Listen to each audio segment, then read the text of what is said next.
Bonjour et bienvenue dans ce Deep Dive.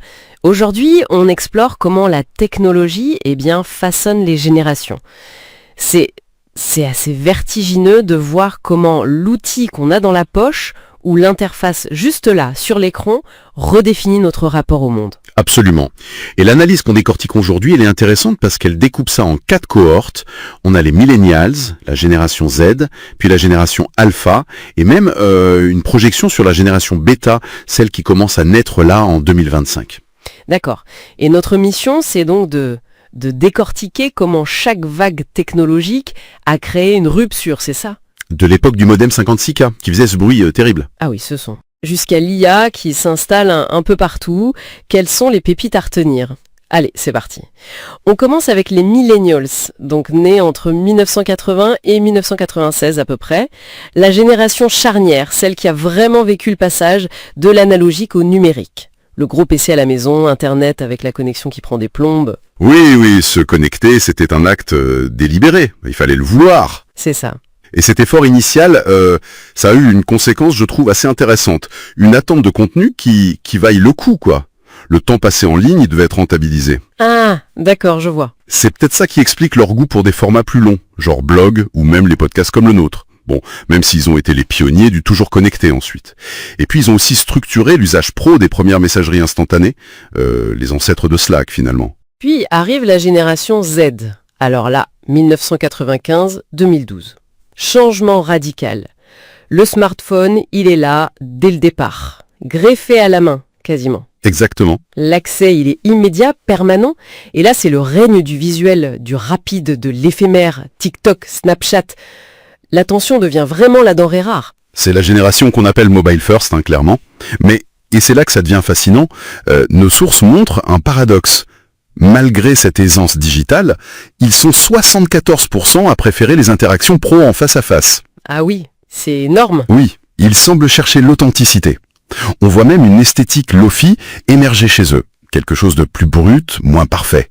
Peut-être pour contraster avec le flux numérique très lisse. Ils valorisent la proximité, le lien réel, plus que la célébrité virtuelle, le clout. On le voit aussi dans leur intérêt pour l'économie circulaire, la seconde main. C'est vrai que c'est contre-intuitif.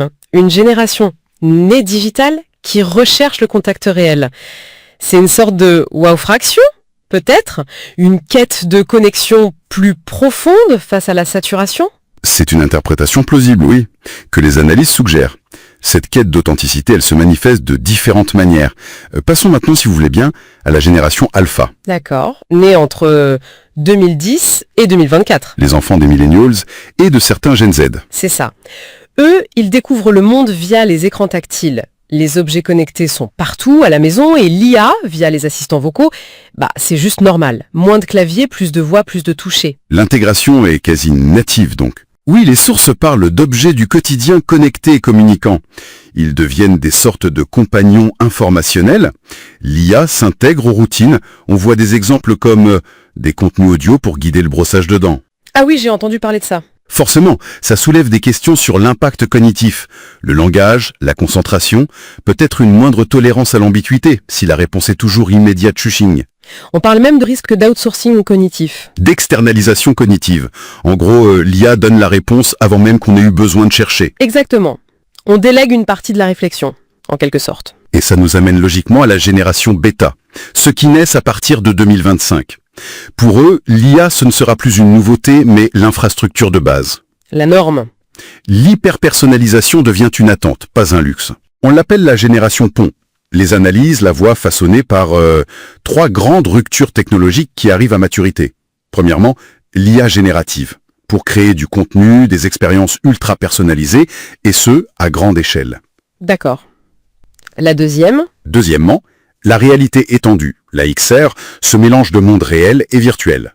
Ça deviendrait une plateforme assez courante pour l'éducation, pour le lien social. Le fameux métaverse ou ses évolutions. Et la troisième rupture ? La troisième, c'est l'émergence potentielle des interfaces cerveau-ordinateur, les BCI. La possibilité, peut-être vers leur adolescence, de contrôler des appareils ou même de communiquer directement par la pensée.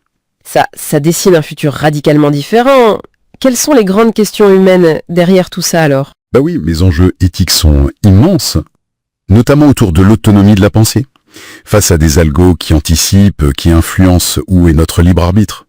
Mais en contrepoint, les valeurs qu'on projette pour cette génération, c'est souvent la durabilité, l'inclusivité, l'ingéniosité, peut-être comme une réponse nécessaire aux défis de leur époque, climatique et technologique. Et il y a aussi un contexte démographique à noter, avec une forte croissance en Afrique subsaharienne notamment. Oui, le tableau global, c'est une accélération incroyable. On passe des millennials qui attendaient pour se connecter, à la génération Z qui navigue dans un flux constant, aux alphas qui baignent dans l'IA ambiante, et jusqu'aux bêtas pour qui ces technologies pourraient devenir une extension quasi naturelle d'eux-mêmes. C'est exactement ça. La technologie, elle passe d'un outil qu'on utilise, ça c'était les milléniaux, un environnement dans lequel on vit, ça c'est les alphas, et potentiellement à quelque chose qui s'intègre à notre propre cognition avec les bêtas. Et ça nous laisse avec une dernière interrogation pour la route. Si l'IA, et demain peut-être ces interfaces cerveau-ordinateur, anticipent et façonnent nos choix à un niveau sans précédent, qu'est-ce qu'il restera de l'idée même d'une pensée ou d'une décision vraiment originale, purement humaine? Voilà de quoi réfléchir. Merci d'avoir plongé avec nous dans ce sujet passionnant.